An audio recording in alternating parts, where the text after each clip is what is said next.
Assalamualaikum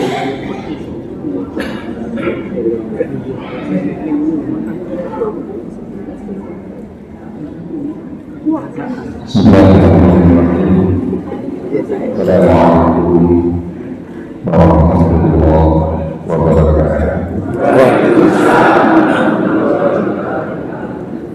Alhamdulillah, nahmaduhu wa nasta'inuhu wa nastaghfiruh.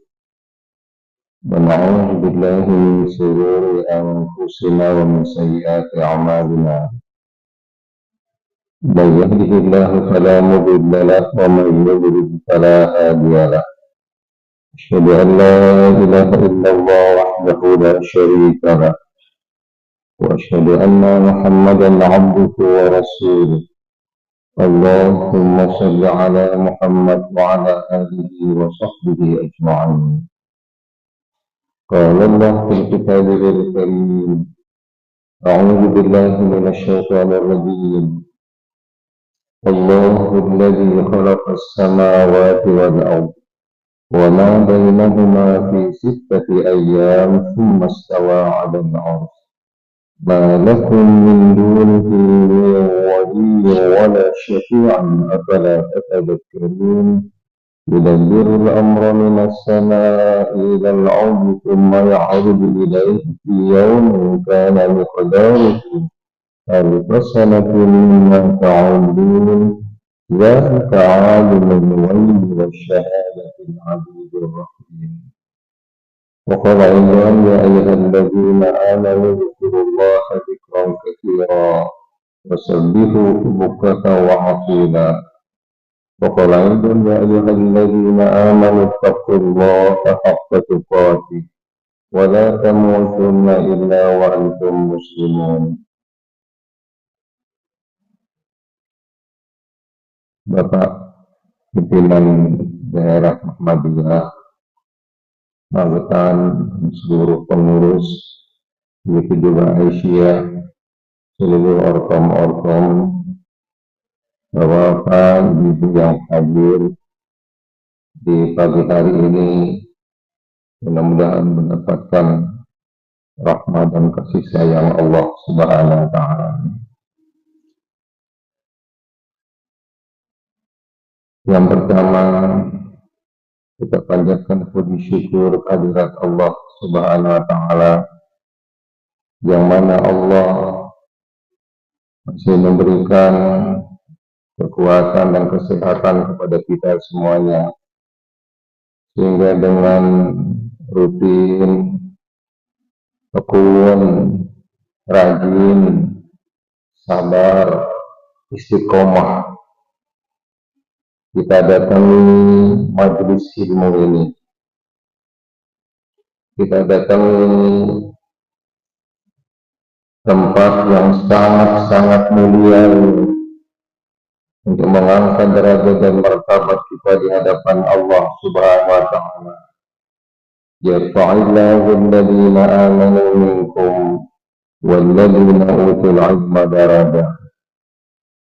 Mudah-mudahan kehadiran kita ini dengan bertambahnya ilmu setiap pekan kita dan kita timba akan menambah iman dan takwa kita, lebih-lebih lagi akan menambah lebih khusyuk, lebih khudu, lebih sempurna ibadah kita di hadapan Allah Subhanahu wa Ta'ala.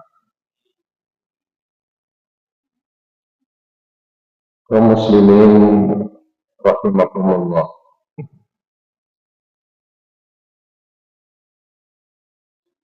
menjadi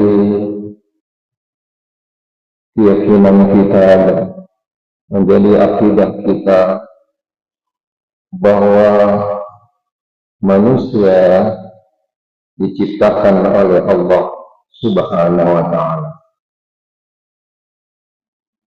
Di samping manusia, Allah juga menciptakan jamaah malaikat yang tidak terhitung jumlahnya. Juga Allah berkehendak menciptakan yang namanya jamaah jin. Juga Allah menciptakan yang namanya dunia fauna, dunia binatang. Allah juga menciptakan yang namanya dunia flora. Tetapi juga jangan dilupakan menjadi keyakinan dan keimanan kita bahwa yang menciptakan jagat raya yang sangat luas, yang tidak terukur dengan ilmu kita, Allah Subhanahu wa Ta'ala. Allah yang menciptakan matahari sampai menerangi bumi sampai saat sekarang ini, itu sudah berumur 6 miliar tahun. Dan ada matahari ini. Ada yang kita sebut dengan planet-planet yang diciptakan oleh Allah Subhanahu wa Ta'ala. Gabungan-gabungan dari planet dan bulan itu dipimpin dan diimami oleh matahari yang disebut dengan tata surya. Gabungan-gabungan dari matahari itu kita sebut dengan galaksi. Di dalam galaksi itu ciptaan Allah yang maha hebat, yang maha besar, yang maha kuasa. Tidak kurang terhimpun matahari semacam ini antara 100 sampai 300 miliar matahari. Gabungan-gabungan dari galaksi itu kita sebut dengan klaster. Gabungan-gabungan klaster itu kita sebut dengan universe yang baru langit pertama. Allah Subhanahu wa Ta'ala menginformasikan a'udzubillahi minasyaitonir rajim. Bismillahirrahmanirrahim. Tabarakalladzi biyadihil mulk wa huwa 'ala kulli syai'in qadir. Alladzi khalaqal mauta wal hayata liyabluwakum ayyukum ahsanu 'amala. وهو العزيز الغفور الذي خلق 7 سماوات طباقا ما ترى في خلق الرحمن من تفاوت وارجع البصر هل ترى من فطر. Allah yang telah menciptakan 7 lapis bumi yang satu tingkat saja ilmu kita tidak mampu untuk mencerna. Janganlah untuk mencerna sampai sedalam-dalamnya, menghitung jumlah saja ciptaan Allah di jagat raya ini. Walaupun sudah maju sains, teknologi, ilmu pengetahuan, kita sudah tidak mampu. Itulah ilmu Allah. Karena ilmu Allah ini begitu luasnya, maka Islam datang menganjurkan umat Muhammad Rasulullah SAW ini terus menuntut ilmu, jangan sampai berhenti. Tidak ada tempat berlabuh di muka bumi ini kita untuk berhenti menuntut ilmu. Ketika dia sudah mendapatkan sarjana, itu bukan terminal akhir untuk berhenti menuntut ilmu. Ketika dia sudah mendapatkan magister, itu bukan terminal akhir untuk menuntut ilmu. Ketika dia sudah mendapatkan doktor, bukan terminal akhir dia berhenti untuk menuntut. Kapan berhenti? Kalau sudah masuk di yang lahat tubuh. Terus kita menuntut ilmu. Ini hebatnya Islam. Iqra bismi rabbikal ladzi khalaq khalaqal insana min 'alaq. Iqra wa rabbukal akramul ladzi 'allama bil qalam 'allamal insana ma lam ya'lam. Muslimin rahimakumullah. Allah menciptakan yang namanya manusia dari ciptaan Allah yang banyak ini. Yang paling banyak mendapatkan perhatian dari Allah ialah manusia. Yang paling banyak mendapatkan fasilitas dari Allah ialah manusia. Yang paling diistimewakan oleh Allah Subhanahu wa Ta'ala ialah manusia.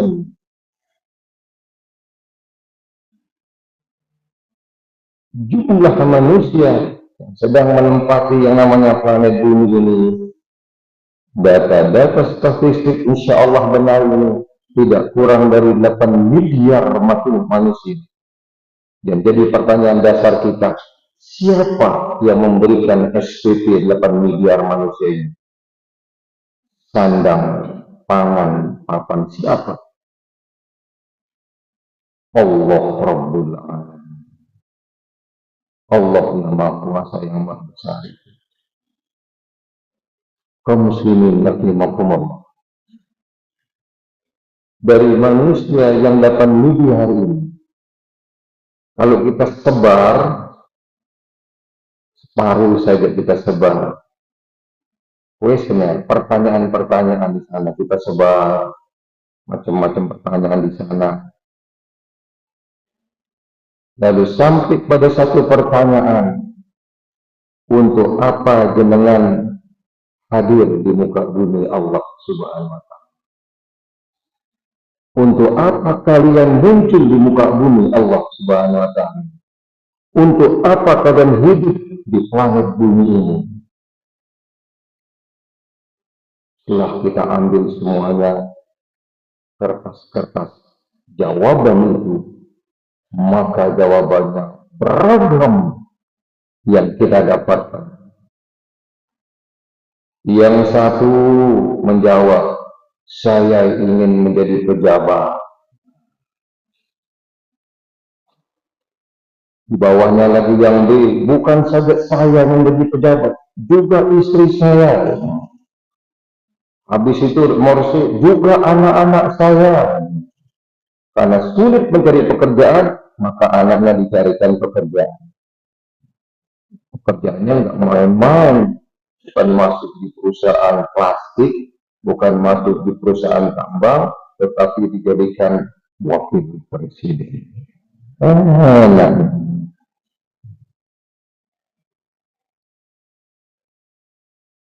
Tidak cukup karena sulit mencari pekerjaan, banyak PHK. Sudah jadi wakil presiden, entah caranya benar dan salah, wallahu a'lam. Karena ada dua ibu sekalian. Ada saintis, ada orang berpengetahuan yang bermanfaat ilmunya untuk orang banyak. Makanya kan Rasulullah mengatakan, Allahumma inni a'udzubika min ilmin la yanfa'. Saya berlindung kepadamu ya Allah dari ilmu tidak bermanfaat. Ada ilmuwan, orang pintar, tapi ilmunya tidak bermanfaat. Di otak-atik mesin itu. Mesin ini kan normal, jujur mesin ini. Tapi dibawa nggak jujur, menjadi nggak jujur juga. Masa 50 melompat jadi 50.000. Dulu waktu pemilu 11 menjadi 111. Tidak cukup dijadikan wakil presiden, maka yang nomor 2, gimana caranya ini juga jadi gubernur DKI.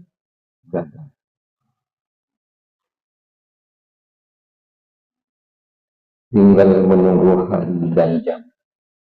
Tanggal 20 berakhir. Hadirin rahimakumullah. Kertas yang kedua kita lihat, untuk apa hidupnya? Untuk mencari harta sebanyak-banyaknya.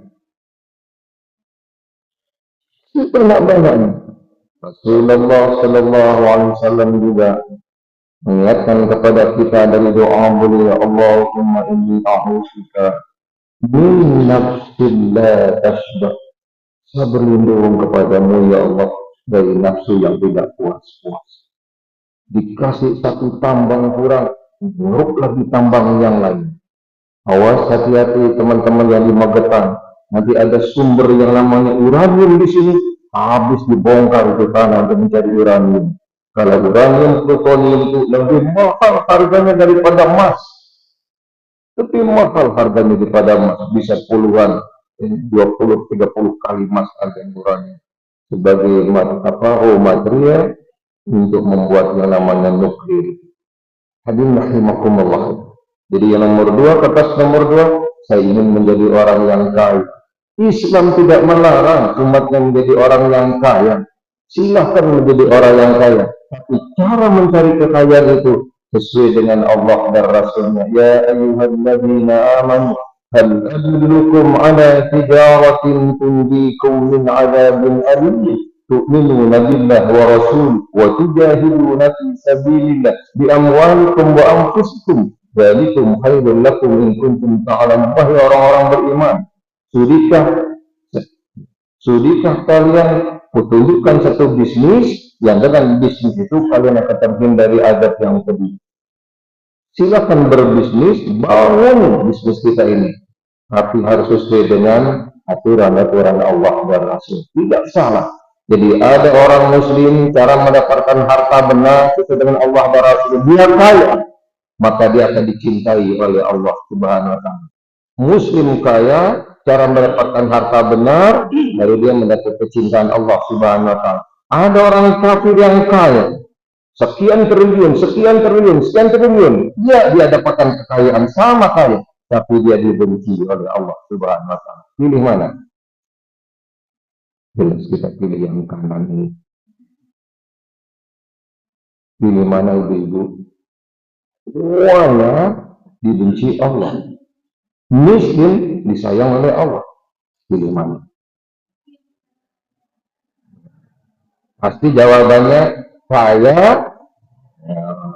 pinter ya. Pinter.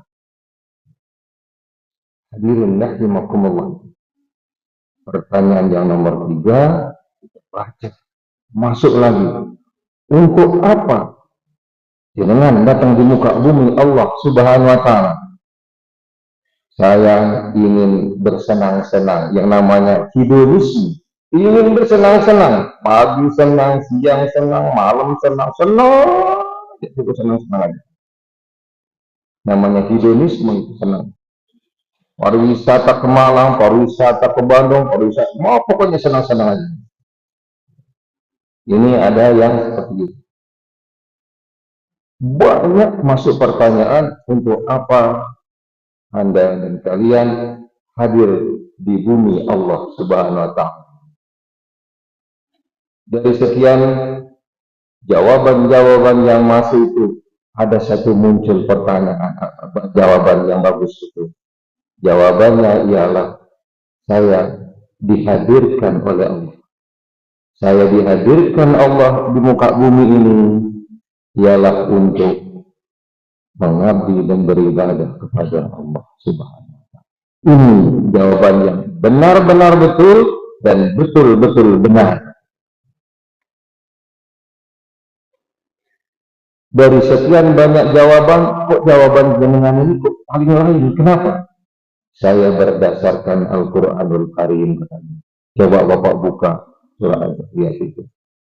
Wa ma khalaqtul jinna wal insa illa liya'budun.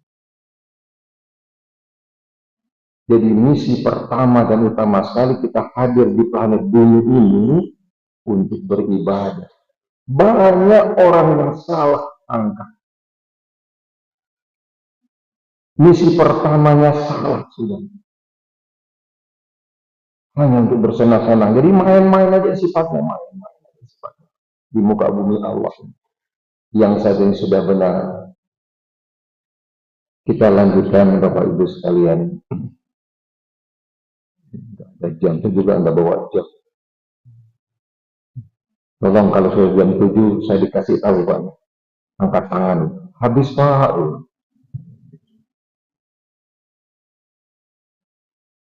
Sebelah kanan kita mendapatkan dari ulama kita, kiai kita, guru kita, yaitu namanya ibadah makhluk. Sebelah kiri kita kenal yang namanya ibadah muamal. Semuanya ini boleh kecuali yang dilarang. Mau bisnis apapun monggo. Bisnis yang kecil-kecil, kacang goreng monggo. Bisnis bohong monggo silakan. Asal halal. Boleh kita berkreasi di sini, boleh kita berkreasi. Kembangkan akal kita dari kecil sampai besar. Lalu yang sebelah kanan yaitu jangan coba-coba kita berkreasi. Pak, waktu subuh itu kan udaranya segar, nikmat. Kenapa diperintahkan cuma 2 rakaat? Seharusnya 8 rakaat.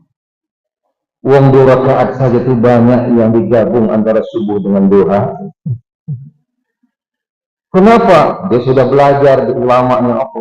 Kan ada yang namanya jamak, ada jamak takhir, jamak takdim. Sekarang saya jamak menjadi jamak takhir. Saya sholat subuh jadi pada saat sholat duha. Nah ini salah, kebablasan jamaknya itu. Ada maksud Allah Subhanahu wa Ta'ala. Yang nomor satu paling berat itu sholat subuh. Sholat subuh paling berat. Ibadah mahdhah ini kita ikuti sesuai dengan tuntunan Rasulullah Sallallahu Alaihi Wasallam. Sallu kama ra'aitumuni usalli. Ibadah mahdhah. Hadirin rahimakumullah. Kita bagian kedua. Kalau sekarang tujuan atau misi pertama dan utama kita hadir di muka bumi ini, jawaban kertas yang nomor 5 tadi, bahwa untuk beribadah kepada Allah, maka ada satu ibadah sebagai imam, sebagai pemimpin ibadah-ibadah yang lain. Ibadah muamalah yang sekian banyaknya, ini imamnya. Ibadah yang namanya ibadah haji umroh, yang seumur hidup sekali, atau tidak sama sekali ibadah haji, karena ketiadaan harta. Ini imamnya. Zakat, zakat, infak, sedekah sampai 1 miliar kita keluarkan, ini imamnya.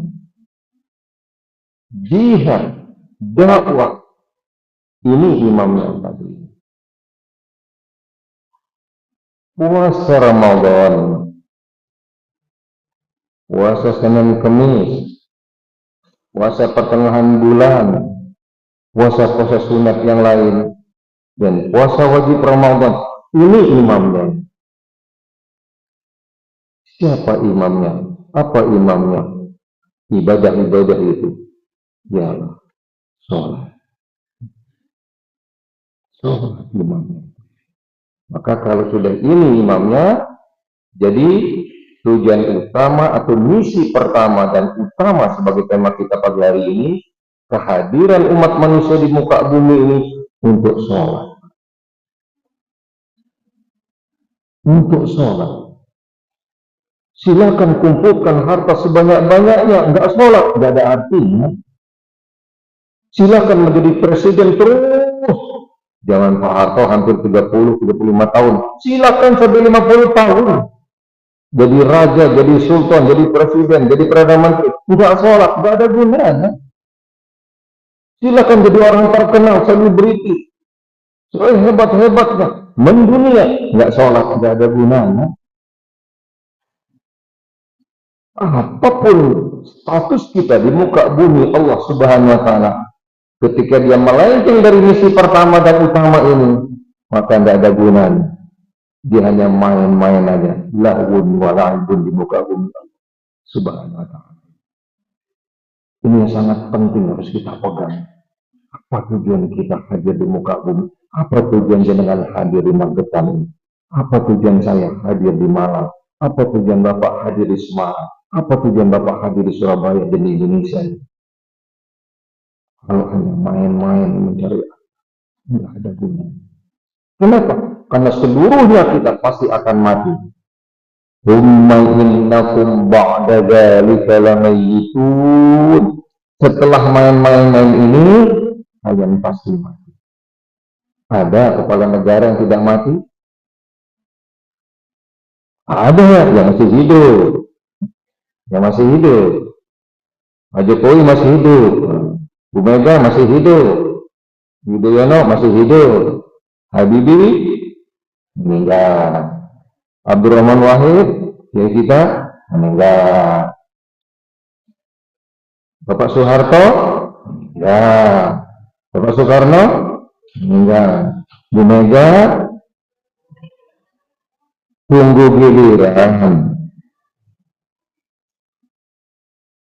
Setelah meninggal, apa selesai urusan? Enggak.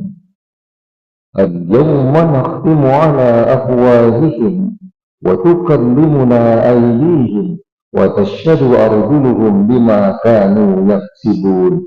Pada hari berbangkit nanti, mulut yang suka bohong. Ada raja bohong nggak sekarang? Jangan sebut namanya. Mulut yang suka berbohong, mulut yang suka berdusta, mulut yang suka ingkar janji, mulut yang nyakiti rakyat. Diam. Tangan yang ngomong, kaki yang ngomong, CCTV yang ngomong, kiri kanan roket patut ngomong semuanya, nggak bisa berkutik.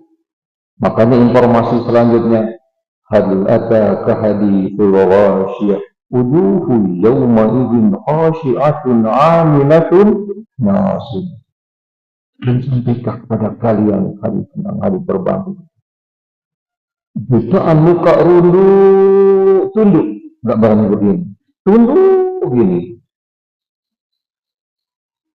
Padahal sudah bekerja. Kan dulu mengatakan kerja, lelah kerja. Tapi dia tidak mendapatkan apa, dia akan dimasukkan ke dalam neraka oleh Allah Subhanahu wa Ta'ala. Hadirin rahimakumullah. Setelah kita tahu dan kita benar jawabannya, kehadiran kita, misi pertama dan utama di muka bumi untuk beribadah. Dari ibadah, imam ibadah itu ialah sholat. Hanya mari ada waktu lagi setengah jam lebih ini kita bahas yang sholat ini. Karena setiap hari kita kerjakan. Setiap hari kita kerjakan. Seluruh ulama ketika menulis yang namanya kitab-kitab, pasti ada bab yang namanya misi pertama dan utama kita dihadirkan di muka bab sholat. Bapak bisa baca karangan Imam Asy-Syafi'i ada bab sholat di sana. Bapak bisa baca juga Ihya Ulumuddin karangan Al-Ghazali, ada bab sholat di sana. Al-Muwatta Imam Maliki, Imam Abu Hanifah, ada bab sholat di sana. Kitab-kitab semua itu pasti ada bab sholat setelah taharah. Kenapa begitu pentingnya sholat ini? Tidak ada artinya sebagai muslim kalau dia tidak sholat. Hadirin rahimakumullah. Dari kitab ini dikumpulkan semuanya. Al-Quran juga ada di sana, hadis ada juga di sana. Lalu dia coba untuk merangkum. Ada rancangan. Yang pertama, bab pertama, korelasi muslim dengan sholat. Jumlahnya 1, 2, 3, 4, kurang lebih 9, tentu 10. Korelasi atau jangan pakai korelasi. Tadi saya sudah diingatkan oleh pimpinan di sini, pakai kalimat-kalimat yang bisa dimengerti. Mungkin ibu tanya, korelasi itu hubungan antara muslim dengan sholat ini. Yang nomor 2 di bab nomor 2 itu wawasan sholat. Aku nggak ngerti lagi apa wawasan sholat itu. Ya ilmunya tentang sholat inilah wawasan. Itu jumlahnya 14. 1, 2, 3, 4, 5, 6. Jadi bab kedua. Dia rancang lagi yang nomor 3. Goalnya. Nah, apa lagi? Kita mau cari kata-kata yang enak. Tujuannya. Apa yang ingin kita capai di dalam sholat itu. Pencapaian dalam sholat itu nanti. Itu jumlahnya kurang lebih 11. Banyak orang tidak mengerjakan sholat, malas mengerjakan sholat, lemah sholatnya, karena dia tidak tahu apa tujuan sholat ini. Wah, tujuan sholat itu. Antara lain di antara 11 tujuan sholat itu, alladzina amanu tatma'innu qulubuhum bi dzikrillah, ada bi dzikrillah tatma'innul qulub. Di Malang itu di Papang itu, Pak. Yang namanya poster. Hanya dengan mengingat Allah, hati menjadi tenang. Orang-orang yang mengingat Allah, ketahuilah dengan mengingat Allah hati menjadi tenang. Itu harta yang paling berharga yang namanya ketenangan itu. Dan ketenangan yang paling tinggi nilainya itu ialah ketika berdekatan dan mengingat Allah Subhanahu wa Ta'ala. Ya ayyuhalladzina amanu dzkurullah dzikran katsiran wasabbihuhu bukratan wa asila. Yang nomor 4 rancangannya ialah nomor 4 itu kualitas sholat. Apa kualitas itu? Sholat yang apik itu kualitas sholat itu, sholat yang bagus, sholat. Ada 6 di sini kualitas sholat. Ada 6 kualitas sholat. Antara lain, dia tidak pernah lepas 5 waktu sholat di masjid. Dia tidak pernah lepas 5 waktu sholat di langgar, di musola. Sebelum azan dia sudah mulai berangkat ke masjid. Sebelum berangkat ke masjid, itu salah satu kualitas sholat. Gak cukup waktunya, kita ambil bab yang nomor 2, wawasan pengetahuan tentang sholat. Jumlahnya hadirin rahimahumullah ada 14. Gak cukup waktunya 14 yang kita urus semua. Kita ambil dari 14 itu yang penting-penting aja. Kita keluarkan 4 dari 14 ini ya, dari grupnya yang 14 kita keluarkan 4 itu. Yang pertama ialah sholat itu wala dzikrullahi akbar. Utlu ma uhiya ilaika minal kitab wa aqimis sholat. Inna sholata tanha 'anil fahsya'i wal munkar wa dzikrullahi akbar. Wallahu ya'lamu ma tasna'un. Ada kata-kata wala dzikrullahi akbar, bahwa sholat yang kita kerjakan asar, zuhur, maghrib, isya, sunat itu perbuatan akbar, perbuatan besar, tinggi oleh Allah luar biasa. Ya. Jangan sampai dilemahkan yang namanya sholat ini. Ini kalau kita udah kurang lebih 8 hari 9, kan kita ditanya ada mahasiswa, Pak, apa dasarnya Bapak mengatakan itu perbuatan akbar? 1, 2, 3, 4 sampai 9. Satu-satunya yang tidak diturunkan di planet bumi ini yaitu sholat. Dijemput oleh Rasulullah SAW lewat Subhanalladzi asra bi 'abdihi laylan minal masjidil haram ilal masjidil aqsa alladzi barakna hawlahu linuriyahu min ayatina innahu was-sami'ul basir. Otak kita, sayang kita, ilmu kita nggak bisa mencerna perjalanan beliau. Hanya bisa kita cerna dari Mekah ke Palestina. Naik ke atas alam malakut, alam jabarut, nggak bisa sayang kita. Kita mengatakan sami'na wa ata'na, Allahu akbar. Itu 1, ada 8, 9. Ini nggak kita bolehkan, tapi kita tarik ini ya, wala dzikrullahi. Yang nomor 2 kita tarik keluar, kita nggak boleh, kita boleh lagi. Kita tarik yang nomor 2, sholat ini ibadah satu-satunya yang tidak boleh ditinggal dalam kondisi apapun.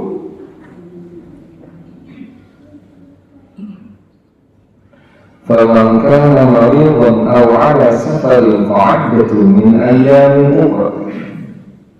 Barang siapa yang sakit dan bepergian, boleh nggak puasa, tapi ganti hari yang lain.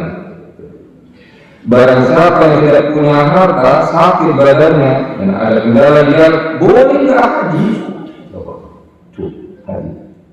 Barang siapa tidak punya harta, pas-pasan dia harus menjadi penerima yang namanya harta ini, maka boleh dia tidak mengeluarkan yang namanya zakat, infak, sedekah, tidak usah. Tapi yang satu ini tidak mengenal miskinkah dia, sakitkah dia, di perjalankah dia, sedang perangkah dia, sedang sibukkah dia, ibu sedang sibuk dengan kabarnya. Tidak alasan untuk meninggalkan sholat. Itu ada 1, 2, 3, 4, sampai 8 alasannya. Kenapa Allah sangat marah, Rasul sangat marah kalau sholat ditinggal? Hadis diriwayatkan oleh Imam Ahmad, man taraka sholat muta'ammidan faqad kafara biha. Barang siapa dengan sengaja meninggalkan sholat maka kafir. Nah, sekarang kita kejar ada yang bertanya, kenapa Allah dan Rasul begitu marah sekali kalau sholat ditinggal?